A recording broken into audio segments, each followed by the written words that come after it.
Bienvenue au balado L'Astuce, le balado pour les conseillers en sécurité financière, les planificateurs financiers et les conseillers en placement. Dans ce balado, nous recevons des experts qui touchent de près ou de loin l'industrie. Avocats, notaires, comptables, fiscalistes, journalistes, économistes, hauts dirigeants et bien plus. Bon balado! Bienvenue au balado. Aujourd'hui, je reçois quelqu'un qui n'a plus besoin de présentation, mais vu son impressionnant CV, je vais quand même prendre un peu de temps de le présenter. Il a connu une carrière mélangée entre le public et le privé. C'est un économiste de formation. Il était vice-président économiste en chef à la Banque nationale de 2000 à 2008. Il était vice-président principal et économiste en chef chez IA Groupe Financier de 2012 à 2021. De 2008 à 2012, il a été élu à l'Assemblée nationale sous le gouvernement de Jean Charest. Il a été nommé ministre du Développement économique et de l'Innovation et de l'Exportation et ensuite ministre des Ressources naturelles et de la Faune. Et depuis 2021, imaginez-vous, qui a été nommé sénateur par le premier ministre Justin Trudeau. Je reçois aujourd'hui M. Clément Gignac. M. Gignac, merci de votre présence au balado. Bonjour, merci de l'invitation, Jean-Sébastien. M. Gignac, avant de rentrer dans les grandes questions économiques, j'aimerais ça, premièrement, vous féliciter pour votre nomination comme sénateur. On ne s'était pas vraiment parlé depuis ce moment-là.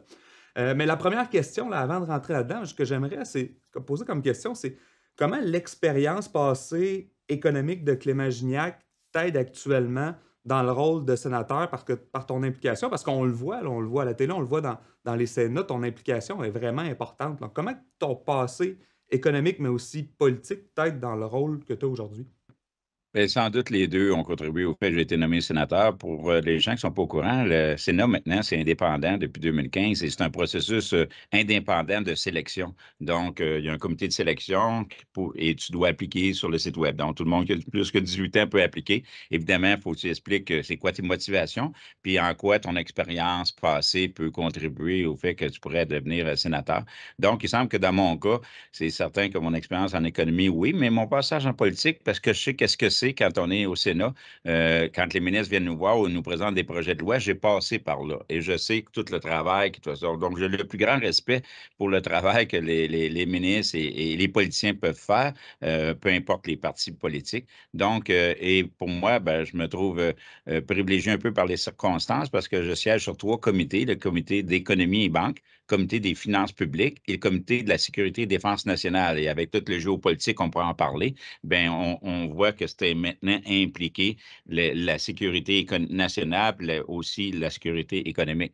Donc, oui, au plan intellectuel, c'est un bon défi. On fait pas mal plus d'heures que je pensais. Je me plains pas, mais je vous dirais que c'est plus que des semaines de 40 heures. Donc, mais on trouve le moyen l'été, lorsqu'on ne siège pas, de reprendre notre souffle. Tu étais en congé avant quand tu étais économiste en chef, en fait. Exactement. Non, peut-être pas en congé, mais disons que ce que je trouve intéressant, c'est qu'on est notre propre patron. Mhm, mhm. Donc, on a la liberté aussi de s'exprimer. Et évidemment, avec mon expérience que j'ai depuis 40 ans, secteur économique et bancaire, et je suis très actif sur les réseaux sociaux. Si les gens veulent me suivre, je suis sur LinkedIn et tu as vu dans les 2, 3 dernières semaines avec ce qui se passe, j'ai été plutôt actif. Donc, j'exprime mon point de vue d'une façon indépendante et je partage mon opinion. En fait, justement, on va rentrer là-dedans parce que là, dans les dernières semaines, on a vu beaucoup de volets médiatiques, surtout au niveau des banques. On t'a entendu beaucoup contribuer là-dessus dans divers médias. Étant donné que tu es sur ces comités-là en plus, j'aimerais ça un peu t'entendre parce que les différentes faillites de banques qu'il y a eu aux États-Unis dans les dernières semaines. Et moi, je me souviens aussi, en 2008-2009, tu étais au niveau politique, justement, puis on vivait un peu, pas une similitude, puis je vais vouloir t'entendre parler là-dessus, mais il y avait des banques aux États-Unis qui faisaient faillite. Donc, avec l'expérience que tu as aujourd'hui, que tu l'as vécu dans le passé, comment tu vois ça aujourd'hui, tout ce volet-là de problèmes bancaires, surtout aux États-Unis, mais aussi Crédit Suisse? Je voulais t'entendre un peu là-dessus, Clément. Ben oui, premièrement, je veux sécuriser les gens. Là, c'est pas 2008. Lorsque j'ai quitté mon poste d'économiste en chef de la Banque nationale, avant d'aller en politique avec Jean Charest, j'ai fait un détour de pas loin de 9 mois à Ottawa. J'étais conseiller spécial au sous-ministre des Finances à l'époque. Travaillais avec Tite McLean, l'actuel gouverneur de la Banque du Canada, et Mark Carney dans des task force. J'ai représenté le Canada au G20 là-dedans. C'était pas la même chose en 2008, la crise. C'était une crise de solvabilité, c'est-à-dire que les banques avaient eu des mauvaises pratiques bancaires. Je te parle surtout des banques américaines. Les banques canadiennes avaient été mieux gérées, puis Paul Martin aussi avait mis des limites là, au niveau du levier qui faisait en sorte que c'était surtout un problème aux États-Unis et en Europe. Donc, des mauvaises pratiques bancaires, exemple, on accordait des prêts là, de 500 000, 1 million à des gens qui ne donnaient aucune scène de cash puis qui n'avaient pas les revenus pour payer normalement une hypothèque, mais c'était des hypothèques exotiques. Tu payais juste les intérêts, puis des fois moins que le taux d'intérêt. En tout cas. Bref, donc, c'était une mauvaise pratique bancaire, problème de solvabilité. Il a fallu reconstituer le système bancaire, recapitaliser le tout. Les gouvernements ont dû injecter, ils ont dû devenir même acheter des actions privilégiées de banques. Ça faisait dur, même GM. Cette fois-ci, c'est pas ça. C'est une crise de liquidité qui a été exacerbée, si on prend Silicon Valley, par le fait que c'est une banque régionale concentrée dans un État puis dans un secteur donné, je vais dire, la technologie, et exacerbée par aussi les réseaux sociaux. Chez le président de Blackstone qui disait, je pense justement hier, il était à Tokyo, et disait que dans le fond, l'iPhone n'a pas aidé non plus parce que là, tout à coup, ces réseaux sociaux, ça a des dépôts très concentrés, tu as 40 clients là, de Silicon Valley, une grosse banque, là, 200 milliards d'actifs, mais concentrés à peu près 90 entre 40 clients, puis ils se parlent tous, c'est des présidents de compagnies d'high-tech. Fait qu'il suffit qu'il y ait une petite rumeur, apparemment, ils ont des problèmes financiers, ils vont avoir des pertes sur prêt, pas des pertes sur prêt, des pertes sur leur placement. Là, ils vont être obligés peut-être de faire ci, ça. Là, la panique a pogné. Donc, l'idée, c'est un problème de liquidité qu'on a eu, exacerbé par le fait, comment ça? Bon, oui, j'ai parlé du iPhone parce qu'on peut faire des transactions, virer des fonds rapidement à l'espace de 24 heures, mais aussi par le fait que M. Trump avait changé les règles du jeu dans la réglementation des banques, imagine-toi. À l'époque, c'était les banques qui avaient plus de 50 milliards d'actifs qui étaient soumis aux mêmes règles que les grosses banques, donc des stress tests. Et il fallait qu'ils disclosent au niveau du ratio de couverture de liquidité. Or, il a fait passer la limite de 50 à 250 milliards. Fait que il y a des banques comme ça qui n'étaient plus assujetties. Mais je te fais une prédiction, on va revenir à ce que c'était avant, parce que là, ils ont tiré le son et on va avoir du resserrement au niveau des réglementaires. C'est évident pour moi, mais ce n'est pas une crise bancaire comme 2008, ce n'est pas une crise de solvabilité. Le système est 2 fois mieux capitalisé qu'il ne l'était en 2008. Là, j'imagine qu'il y a un audit qui se fait actuellement dans les plus petites banques régionales parce que justement, on veut éviter d'autres histoires comme celle-ci. Oui, parce que en fait, c'est la Maison-Blanche qui va déposer dans les prochains jours, si je me fie à ce que j'ai entendu, qui vont proposer justement qu'on rabaisse la limite, que ce soit maintenant les banques comptées de 50 milliards d'actifs et non plus des 50 milliards d'actifs, qu'on va pouvoir mettre les réglementations en place. On a tout ça au Canada. Nous autres, au Canada, premièrement, on n'a pas 4000 banques comme aux États-Unis, parce qu'aux États-Unis, c'est très décentralisé. Ici, c'est plus concentré. Et toutes les banques sont soumises à une réglementation très sévère au Canada. C'est pour ça, d'ailleurs, si tu regardes à la bourse, tu as vu ça, puis les clients aussi, tes clients, puis les gens qui nous écoutent l'ont vu, c'est que les titres bancaires au Canada n'ont pas baissé vraiment beaucoup par rapport à l'effondrement que tu as vu des certains titres régionaux aux États-Unis. Là, les choses se replacent aux États-Unis, mais pourquoi? Parce que les gens savent que c'est beaucoup plus réglementé, beaucoup plus de transparence au niveau de la liquidité. Donc, et les dépôts sont beaucoup moins concentrés. Quand tu arrives, Silicon Valley, il y avait juste 3 des dépôts qui étaient de moins de 250 000 $. Donc, c'était vraiment une banque pour les entreprises avec des gros, gros montants. Et là, à ce moment-là, est très concentré. J'ai expliqué comment ça s'est produit. Tu dis ici que c'est bien réglementé, mais il y a beaucoup de gens qui se posent la question, est-ce que nos banques pourraient être encore plus réglementées ou au Canada, on a quand même atteint une limite de réglementation assez sévère? Il y a toujours on peut toujours s'améliorer, mais quand on compare, premièrement, on se souvient qu'en 2008-2010, les banques canadiennes, l'économie canadienne avait passé bien mieux à travers que l'économie américaine, alors que par le passé, quand les États-Unis avaient une récession, nous autres, c'était toujours pire. Là, c'était l'inverse. Le Canada a passé mieux parce que les banques canadiennes étaient beaucoup moins affectées, parce qu'il n'y avait pas été joué. Oui, il y avait eu au niveau des asset-backed securities, ce qu'on appelle, mais au niveau des hypothèques, c'était pas la même chose. Là, cette fois-ci, quand on regarde au Canada, il n'est pas évident qu'on doit changer la réglementation. Oui, ça peut arriver, mais c'est plutôt qu'aux États-Unis, on doit resserrer revenir en arrière parce que M. Trump avait allégé le fardeau réglementaire. Évidemment, on va resserrer aussi les liens avec les crypto-monnaies. Il y a eu 2 faillites, hein. Il y a Silicon Valley, mais Signature Bank à New York, qui, elle, est impliquée dans les crypto-monnaies. Les regulators, les offices de réglementation, ils ne veulent pas que les banques touchent à ça trop. Pourquoi? Parce qu'à quelque part, il y a des craintes au niveau de fraude, de blanchiment d'argent et finalement, on ne veut pas affaiblir le système bancaire avec l'opacité qu'on peut retrouver au niveau des crypto-monnaies. Et on voit là qu'est-ce qui se passe au niveau des cryptos. Je pense que plus qu'on on voit les choses, plus que c'est été sage de la part des secteurs de la réglementation de demander aux banques d'être très prudentes par rapport au Bitcoin et aux crypto-monnaies. Là, on a parlé de ces 2 banques-là américaines, mais la Banque Crédit Suisse aussi, qui est une énorme banque mondiale. C'est quoi ton opinion, tes commentaires sur cette banque-là? Cette banque-là, c'est différent. C'était, premièrement, avait une mauvaise réputation. Il y a eu des scandales de côté. Ses actifs l'année passée avaient diminué du tiers, imagine-toi, là. Il y avait quelque chose qui se passait.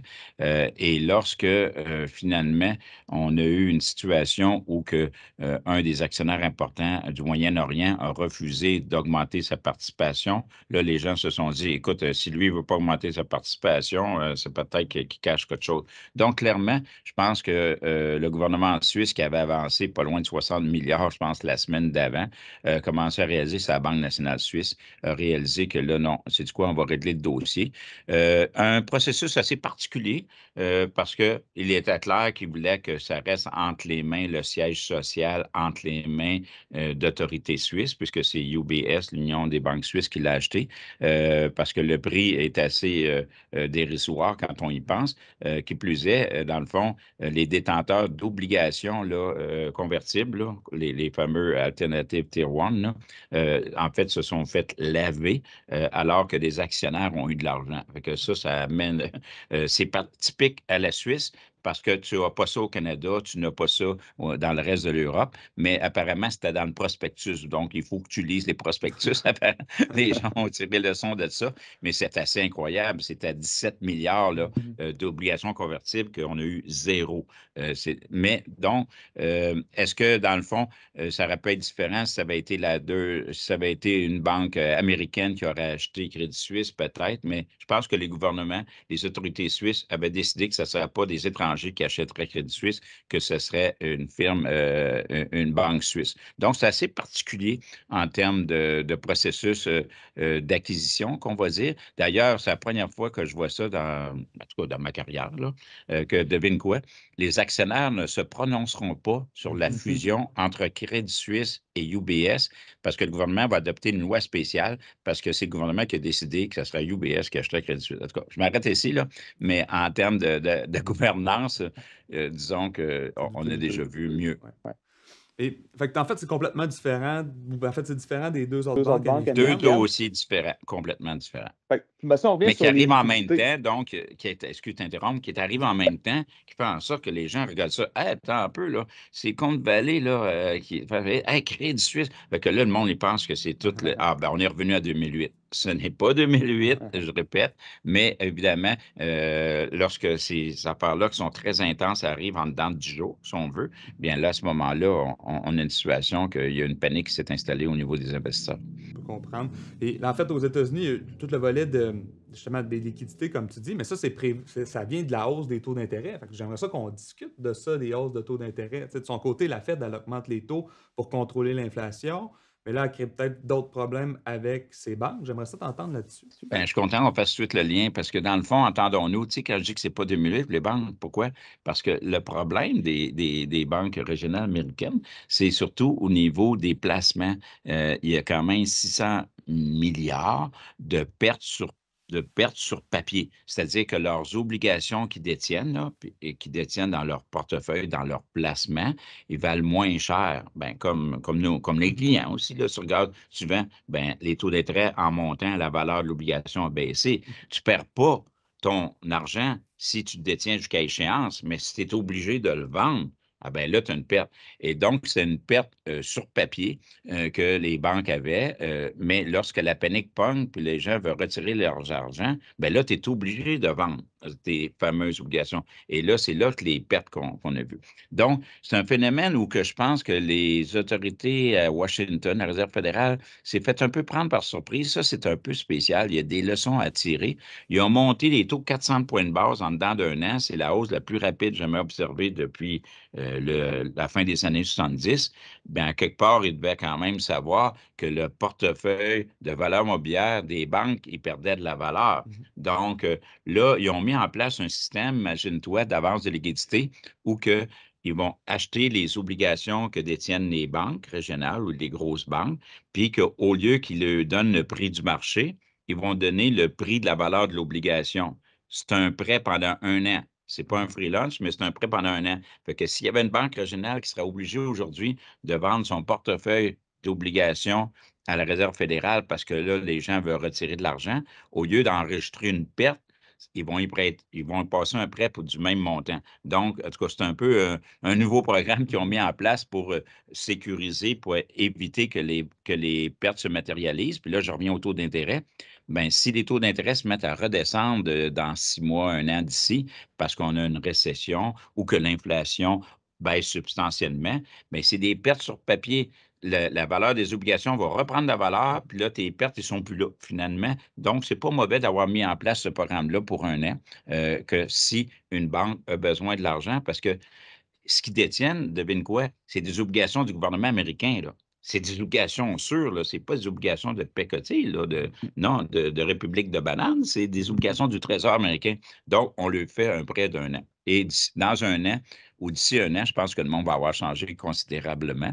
L'économie ne sera peut-être pas au niveau qu'elle est actuellement, puis l'inflation va avoir eu le temps de baisser. Donc, ce programme-là amène l'idée qu'on pourrait peut-être s'attendre à une baisse de taux d'intérêt dans les 12-25 prochains mois. Définitivement, c'est définitivement. Puis une fois qu'ils ont mis un programme, je connais un peu les gouvernements pour avoir travaillé là puis être rendu maintenant au Sénat. Les gouvernements à travers le monde, une fois qu'ils ont mis le programme, devine quoi, ils peuvent l'extensionner d'une autre année. Hein? Ouais. Fait que, donc là, il est là, qui fait en sorte que si dans un an, les taux d'intérêt n'ont pas encore beaucoup baissé pour une raison X, Y, Z, ils peuvent même prolonger d'une autre année. Donc, on voit là comment que c'est. Parlant de taux d'intérêt, parlons-en. Moi, il faut garder à l'esprit qu'ils ont tardé à monter les taux d'intérêt. On le dit. C'est pas demain matin qu'ils vont baisser les taux parce qu'ils veulent vraiment ramener l'inflation à 2 Ils ont tiré le leçon des années 70. Donc, l'inflation, si on exclut aliments et énergie, on est autour de 5. On vise 2. Ça va prendre un certain moment parce que les salaires accélèrent puis les chaînes d'approvisionnement ne sont plus les mêmes. Mais selon moi, le sommet des taux d'intérêt est derrière nous. Selon moi, il n'y aura plus de hausse de taux additionnelle. Pourquoi?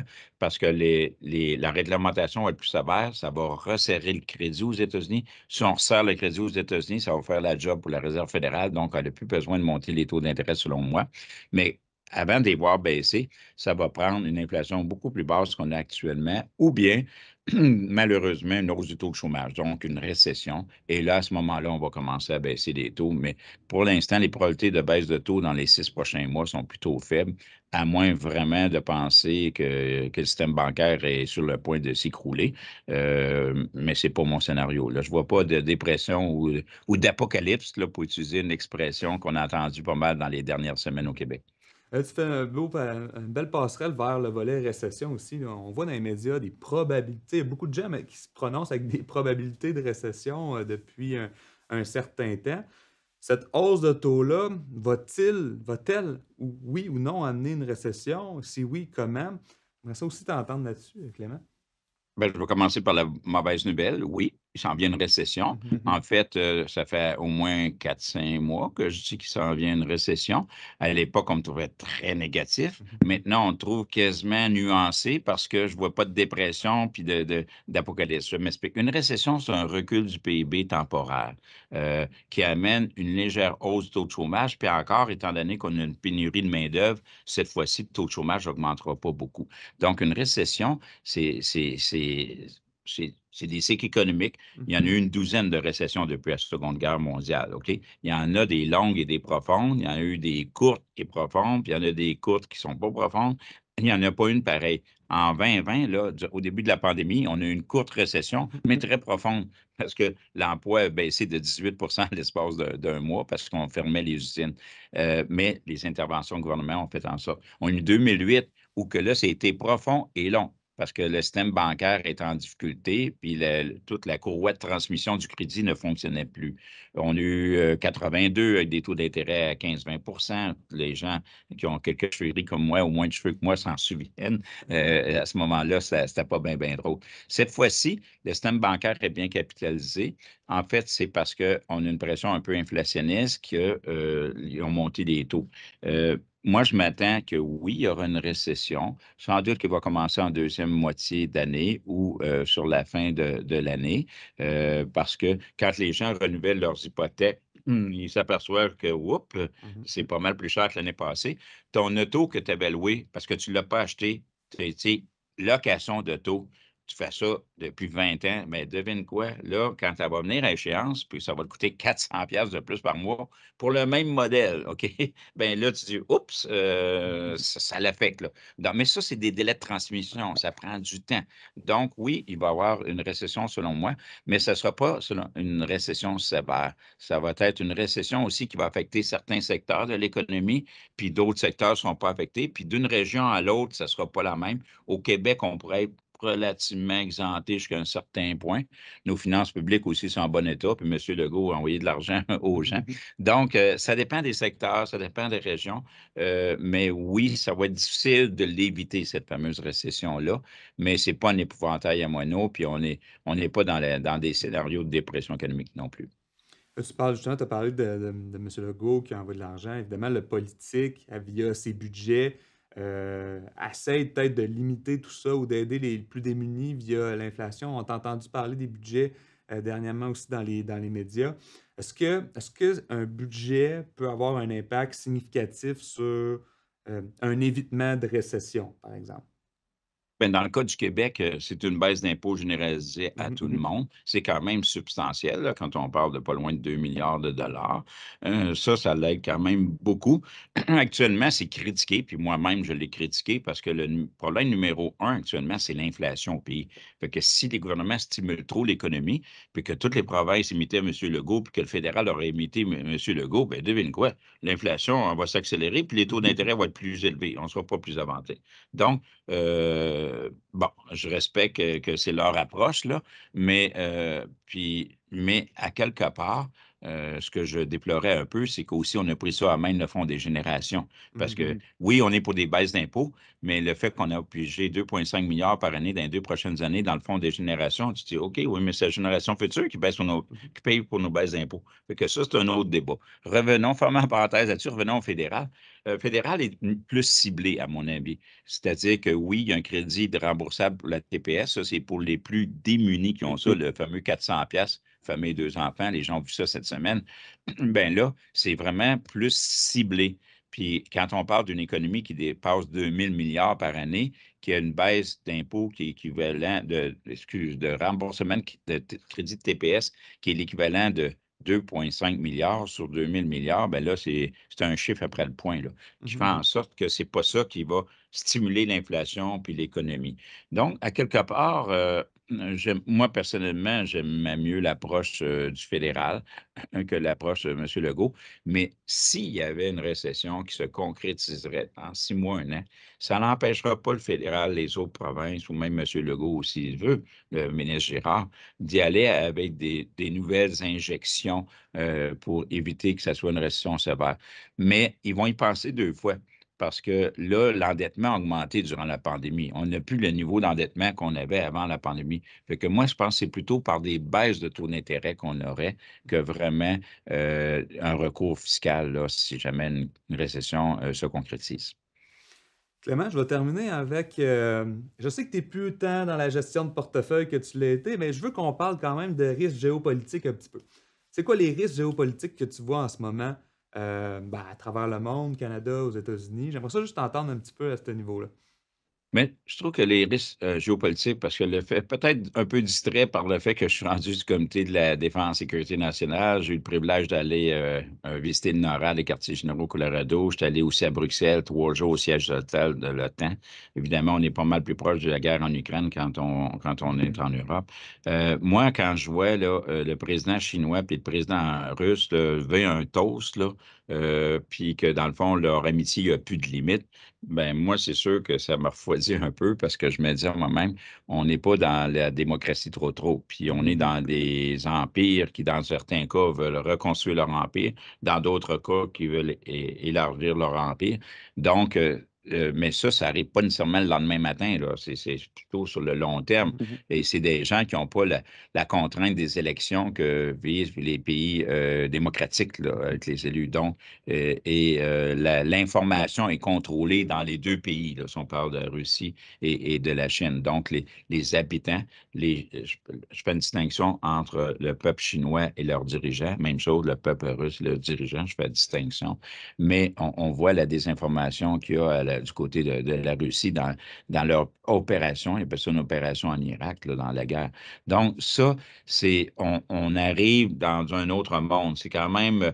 Donc, ce que j'essaie de te dire, c'est au même titre que quand le mur de Berlin est tombé, on a été suivi par des décennies de paix et de grande stabilité. Cette invasion-là de l'Ukraine par la Russie, c'est un changement de paradigme des règles du jeu, puis pas pour le mieux dans ce cas-là. Mhm. Donc, c'est sûr que c'est un peu plus inquiétant. Ça peut durer longtemps, en espérant que ça ne se détériore pas, espérant que ça ne dégénérera pas dans un conflit plus important qui impliquerait l'OTAN. Il y a également Taïwan qui est dans la mire de la Chine. Donc, ça aussi, c'est à surveiller de près. Donc, le géopolitique, c'est quoi le lien avec l'économie? Ben, c'est que on a vécu la globalisation, comme tu sais, Jean-Sébastien. Pourquoi depuis 2000 que l'inflation a baissé autant? C'est qu'on envoyait nos trucs se faire en Chine. Elle était rentrée dans l'Organisation mondiale du commerce en 2000. Ça avait déjà commencé un peu avant, toute cette sous-traitance-là vers la Chine.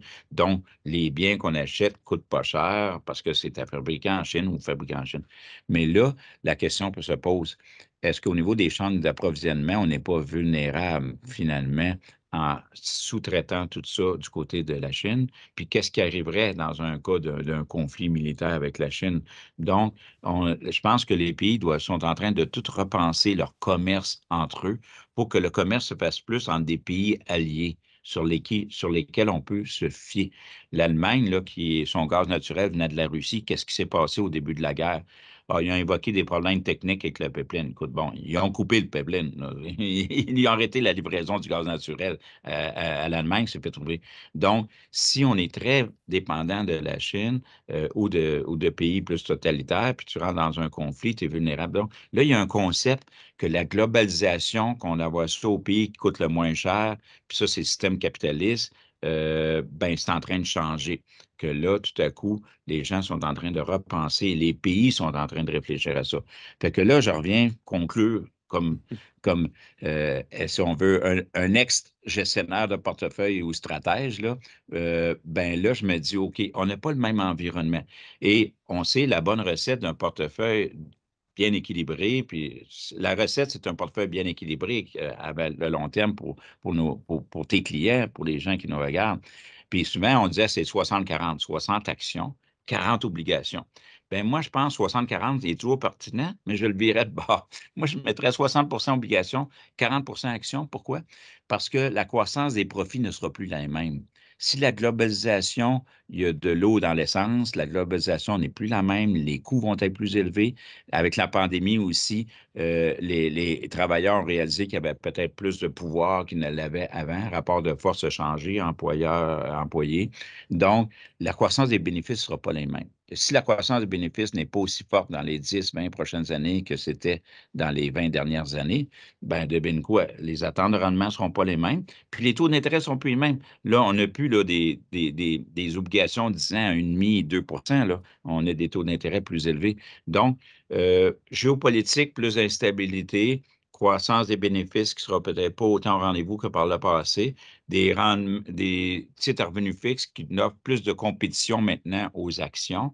C'est pour ça que moi, je serais toujours diversifié. Le soleil va se lever à l'est encore, mais j'aurais tendance à augmenter la portion revenus fixes dans les portefeuilles à moyen terme. Évidemment, tu connais ça, c'est ta job, c'est selon la tolérance au risque, l'option de placement, il n'y a pas une personne pareille, mais là, j'étais là, mettons, pour un Général. fonds de pension, là, en général, là, c'était mes remarques.